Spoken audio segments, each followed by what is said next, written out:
Good afternoon, everybody. Good afternoon. My name is Kim. I'm a lecturer here at UQ, and I just want to introduce the next session and make some comment or give some context to what David is going to say. So yesterday we heard about around 4,000 agreements having been signed in Australia, Indigenous land use agreements and so on, and of course associated with those agreements are vast sums of money, right? And associated trusts, prescribed body corporates and so on. Chris Fewings made comment about ORIC, or the attention the Native Title Tribunal in the future might pay to issues of compliance and governance and so on. And, that kind of sets the scene for this presentation. And by way of vignette, nearly 2 decades ago, I remember talking to a chair of a prescribed body corporate who said, look, it's great to be chair, but it would be also great to have an actual chair, as in an office and facilities and so on, which was kind of illustrative of, the challenges facing PBCs perhaps at that time. But I also remember from those days a kind of corporate governance workshop where the facilitator started talking about things like the liability of directors and so on. And, observing these kinds of droplets of sweat appearing on people's foreheads as, this was put to them, indicating also that perhaps in those days there was some concern about the actual responsibilities of directors and, what was involved in running all these things. So, that's why, of course, also Kevin Smith this morning referred to the importance of governance and what he called two-world reality, which perhaps in anthropological terms focuses our attention to, what Francesca Merlin has been writing about and the intercultural domain and so on, and Richard Martin has published about, and, that's for us as anthropologists interesting to think with. So, some of the issues, of course, many of us are aware of, to do with trusts and so on, is what we might call the kind of vigorous localism in many places around the country, as well as intense cultural politics, and how difficult it is to bring that into a kind of corporate fold. So that's the context for the presentation by David Evans. He's a former banker, has been around for decades, and has for a significant period of time now worked with Indigenous trusts, and particularly on issues of governance, finance and business and so on. He works particularly at the moment with some of the big players in the iron ore industry in the Pilbara. In that kind of context, I think it's super interesting to have the views of a former banker and how this is all playing out. Thank you. Thanks. Thanks, Kim. Don't hold that against me, being a former banker, but that's fine. I'd like to acknowledge the elders, past and present, on the land we meet. It's just a privilege to be here. And thank you, Julie, for inviting me back after 2 years ago, I think, at Alice Springs. Anthropologists and lawyers work damn hard in what they do and to get native title determination for the traditional owners. We heard it yesterday and I was sitting back and saying, God, you've got a hard job. It's very complex and you do a lot of hard work to get there, to get the determination in place. One of the things Nick said yesterday, which sort of resonated with me, and that was around just how hard you work. He said you do a lot of work, a lot of complex work in what you do as anthropologists, because it is a complex environment. The other thing that Nick said, which resonated with me, he said we need to have effective organisations more than ever. So, to me, the view I take, if you've got really effective organisations at the end of all this hard work of getting determinations and you've got PBCs and trusts or whatever set up, you as anthropologists and lawyers will want to make sure the organisations succeed. You want to see them flourish, grow. You want to see them really looking after the land, protecting the culture, the laws, the traditions, all of that. That's what you want them to do. And to me, that is about real self-determination, getting them to a point and taking it forward, empowering the traditional owners through their PBCs or through their trusts to really think about future generations and building on what they've fought hard to get. So to do this and to be a really effective organisation, it is about good governance. But good governance is complex as well. And you heard Kevin this morning talk about cultural governance, intercultural governance, and I'll add board governance to it. And they're all different, they're all coming from different angles. So good governance in itself for Indigenous organisations is complex. So as anthropologists and lawyers, I come in and hopefully paint the bigger picture for you of what happens after the determination and you've set the organisation, or the organisation has been set up. Specifically, I'll talk around trusts, but a lot of my messaging you can take to PBCs and other Indigenous organisations, community-based organisations like medical centres and that. Unfortunately, I get pulled in to Indigenous organisations to help in the governance space when generally they're in trouble. I'm working on one at the moment down south. The board split, they're arguing, they're delving down into the operational side of things all the time. They haven't got time to think about the future.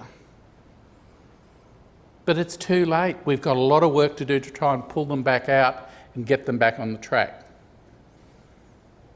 So I think hopefully, and what I'm going to talk about with trust will give you a sense of that bigger picture. And as I said to the table yesterday, I said, well, you anthropologists and lawyers get it right in the first place, and hopefully some of these issues that we deal with around the board won't be there. But it's not that simple, I know. So I'll talk a little bit about trust and trust structures, won't spend too long, but then I'll get into where the fun starts in setting up the trust initially, because I guess had the privilege of sitting on the Nullamah Aboriginal Corporations Trust, which Mary knows, when it was first, they did an ILUA with Rio Tinto. And I came in as one of the first independent directors, and there were 4 TO directors on that board. So we went through the process of actually establishing the trust and trying to lay a foundation of good governance right at the beginning. So I'll talk you through that. Some challenges around it. Compliance, because of the complexity, one of the big issues is compliance, so we'll touch on that. It would be remiss of me if I didn't bang on about education and training of directors. That's what I do with the Australian Institute of Company Directors and other work. Talk a bit about some of the, I think, really key things in, what can break the governance processes down. That's sort of the relationships between PBCs and the community. We'll talk about that. I'll touch on the role of independence, and I posed to one of my tables in the discussion groups, why don't we see more anthropologists sitting on these boards as independent directors? I have sat on a board with a traditional owner who's an anthropologist, and he brought immense skills and knowledge to the table, particularly in the decision-making process, because he understood a lot of that cultural issues that sat behind, you know, the board and community and all of that. And it really enriched the conversations. So don't dismiss it, maybe something in your future career. Oh, sorry, this is pre-COVID, no beard. But I just wanted to, just so I do have some credibility in what I bang on about. As said, a lot of time in the Pilbara with the Nullamah Yinjabandi people, but then on Aboriginal Hostels Board for a while. When I joined the board, Kevin was the chair, so he's been there too. Outback Stores in Darwin. I'm currently a non-exec director on that board, but just involved quite a bit in governance, training, consulting, particularly around Indigenous boards, which I try to help them with. So let's start our conversation around trusts. The trusts are established with the purpose of benefiting Indigenous communities, and they come about, you know, through the native title determinations or ILUAs. So trusts are created through that to protect the benefits of those agreements. The structure of the trust, and this is where it starts to get a little bit challenging. The trust, the set up the trust, the legal structure, it's actually quite complicated. In Nullamah's case, they had two trusts. They had the trustee company with a constitution, and they had two trusts with a trust deed each. There was a charitable trust and there was a direct benefit trust. The legal structure was quite complicated when you read through the documents. But there are some very strict obligations on that trust. It's all contained in the trust deeds. They're there to hold, manage the property on the behalf of the beneficiaries, the traditional owners. In the trust deeds, there are very specific requirements of what they can and can't do. What the trust can do, it's limited. Again, it's spelt out in the trust deeds. There are conditions what they can and can't do. And it's critical that trusts and directors understand that. It provides a protection for the PBC to quarantine those assets or that money within the trust, protects them. And the trust are charged with managing those assets or the money on behalf of the community members. So the trust is set up for a very clear purpose of protecting that money or assets, managing it and distributing it within those rules of the trust deed. So what does a trust and a structure look like? This is probably a typical one where you've got an ILUA in place. So you have your traditional owners at the top. You've got your PBC, prescribed body corporate, who has a board. Might be a board of 10, might be 12. Then underneath the PBC, you have a trust company that comes out of the ILUA or the agreement, whatever it might be. Where it's agreement with a mining company, you have royalty monies that are paid into the trust. But the trustee company sits above the two charitable trusts. And when I talk about rules within these, there's rules around accumulation of funds, investment of funds into a future fund for future generations. There's distribution rules, how the money can be spent. There are different distribution rules between direct benefit and charitable. Charitable funds can only be used for charitable purposes, and they're clearly defined. Direct benefits can be paid out to beneficiaries, but there are rules around those payments. Normally when the funds come in from, say, royalty payments, there's a distribution between them. Maybe 40% of the funds go into the direct benefits, 60% goes into the charitable. So that's what the structure sort of looks like. And when I talk about some of the challenges, this is where we start to see between these two boards.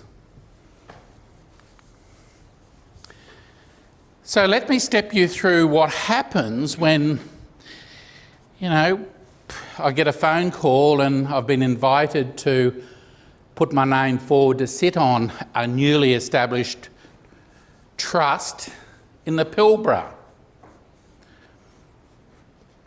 I thought, oh, that might be interesting.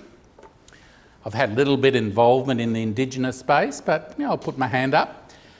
I went through an interview process, as an independent director.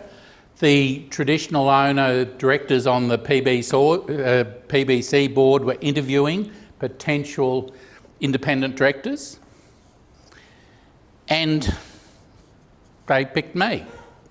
But I always remember one of the traditional owner directors in the interview process looked at me and pointed a finger, and they said, "We want someone like you, but we don't want you to tell us what to do.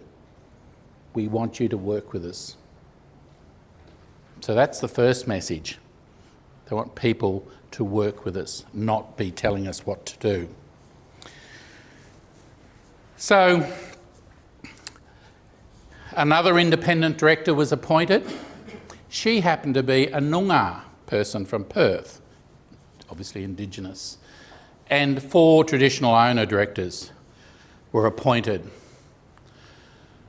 One of the interesting things in the trust deed, and Mary and I were having a brief conversation, I think to the credit of Rio, in the ILUA and the setup of the trust, one of the requirements of the traditional owner directors to come onto the trust was some eligibility requirements for the 4 directors. Directors needed to understand financial statements,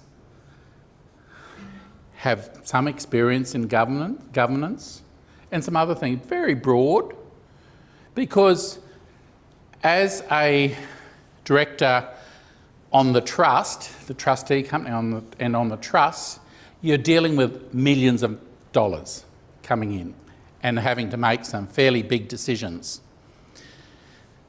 So the first step was appointing these directors and bringing them on board. So you have your first board meeting, you're pulled together, generally a consultant's working through the process with you. The first thing we're confronted with is the constitution of the trustee company and the trust deeds. Understand what's in there. It's all these rules things you can and can't do, you've got to be compliant with. Get your head around that. That's your first step. And remember what I said, trust can be fairly complicated. And these trust deeds and constitution generally written in legal speak, which can make them quite complicated. And the ILUA itself could have reporting requirements back to, say, the mining company or someone. So once you've sort of got your head around what you should be doing and what you can't do, one of the first things to do is to appoint all these service providers that will sit around the trust. So we're talking about investment advisors, because we will set up a future fund to put some of the money coming from the royalties into a future fund. We've got to have bank accounts.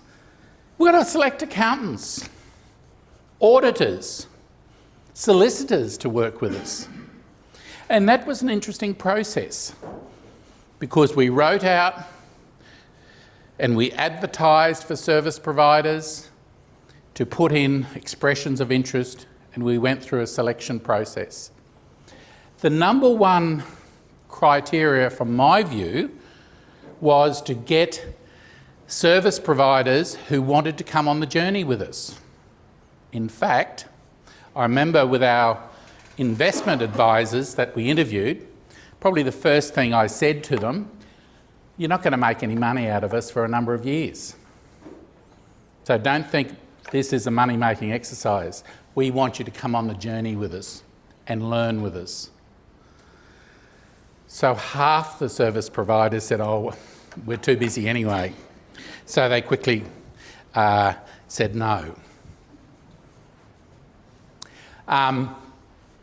So we ended up selecting service providers who wanted to come on the journey.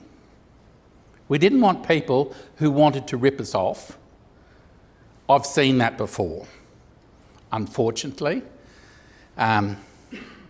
Advisors come in and it's all about as much money as they can take out of the Indigenous organisation. We wanted advisors to work with us and come on the journey. It was not about making the money. Once you've sort of got that all in place, or the administration, then it's thinking about, well, what's the future going to look like? And trying to put in place some sort of a strategic plan. The interesting thing to do that, you need to be talking to the PBC, collaborating with them. And then under the strategic plan, you've got your operating plans and budgets. So, some of the key challenges. Firstly, just understanding the complexity of the trust, or even the PBC with the Constitution, what's in there. It's understanding the complexity. Understanding what you're required to do from a reporting point of view to get the compliance right.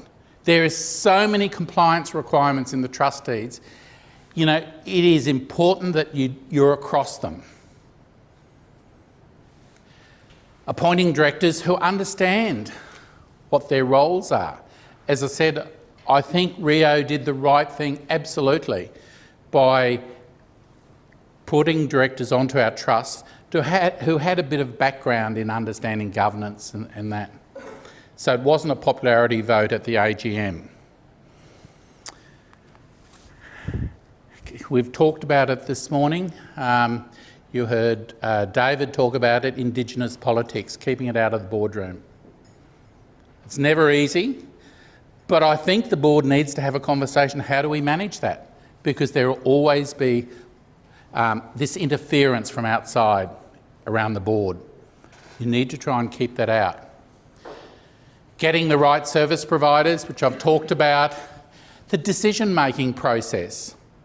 And I think that's where we start to see the complexities around good governance, because it's not only what we're doing around the board table, it's all those other cultural issues that really play into decision-making and making sure they are considered. The relationship with the PBC, that I think is one of the biggest challenges, because generally you have a PBC, 10, 12 directors elected at an AGM, don't understand the complexities of the trust and what's in the trust deeds. They just see the trust and the 6 people sitting on the board, they've got all the money. They have got all the money. And a common comment back to the trust from the PBC, from my experience, when things got a bit anxious and we were debating things, it was, that's our money, give it to us.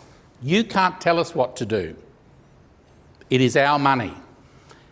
There is no understanding of the complexities around the rules of the trust. No, we can't just give you the money. It goes broader than that. It's the communication with the traditional owners who don't sit on the board. So if the PBC don't understand what you're doing, what do you think a lot of the traditional owners? They have no idea. And then there's rumours, there's jealousy about the trust has got all this money and they won't give it to us. They're putting all these rules in place.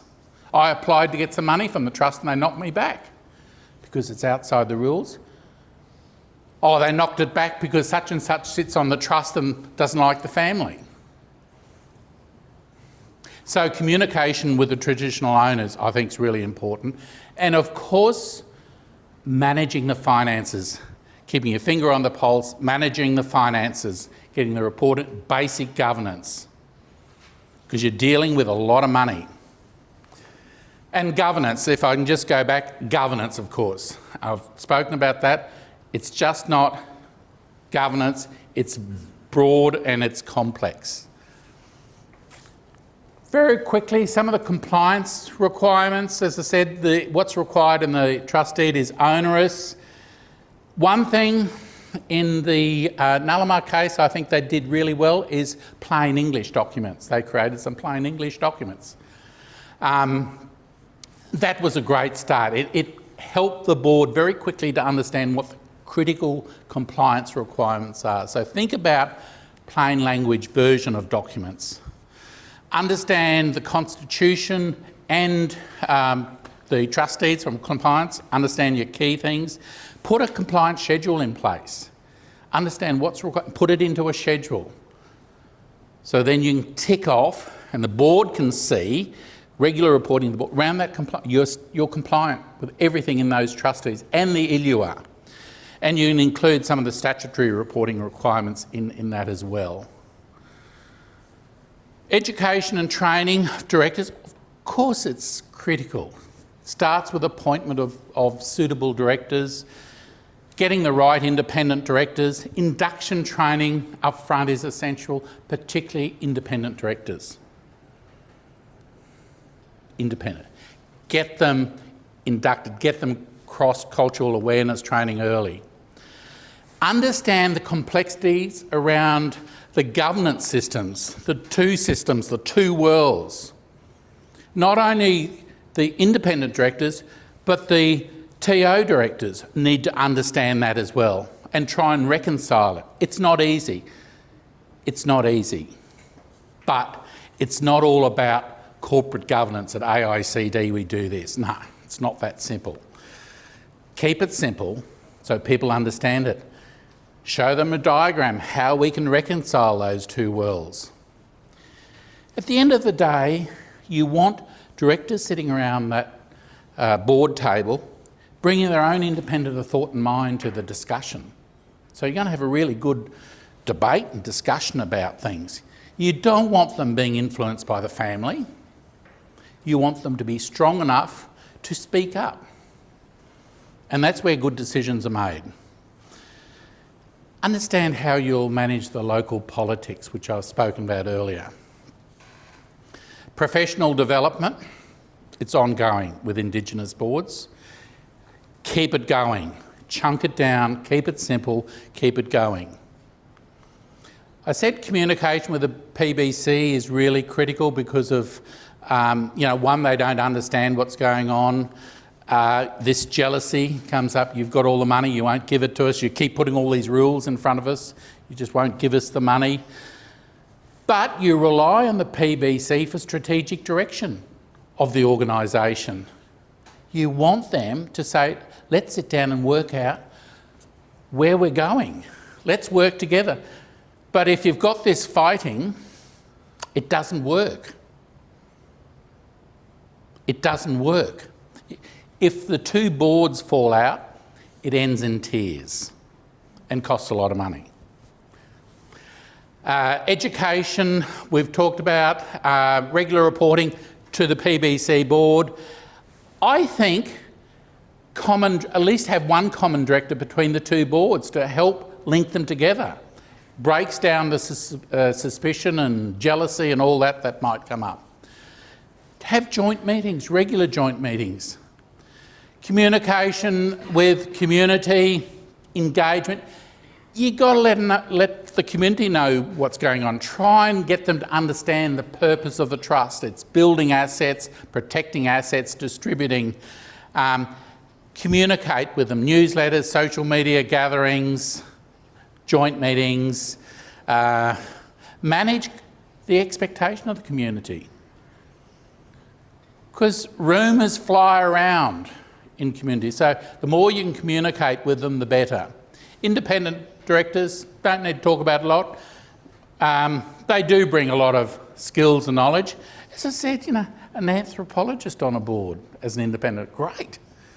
cultural awareness, understanding the value add they bring, understanding the two worlds of governance, important, listen and spend time. Okay, some concluding comments to think about. The complexity of structures around trusts and PBCs. Think about plain language version of documents to make it easier. Understand, the setup process. Try and get the foundations right around laying a foundation for good governance. A compliance schedule for monitoring, really important. Ongoing training of directors, and appreciate the value add that independent directors can bring. Think about that relationship with the PBC. It's critical. So the trust and the PBC, but really need to recognise that we need to build good relationships. Interesting, the foundations in the white man's world of good governance practices is 4 things. One is understand your laws, which is your rule book and laws. The second thing is relationships.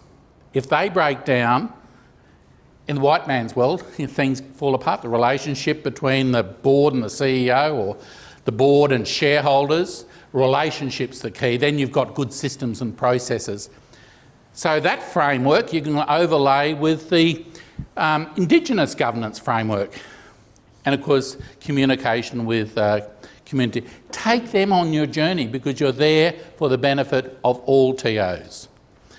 So, thank you for that. And at the end of the day, I think good governance will help in the self-determination pursuit. Do you think, Kevin? Thank you.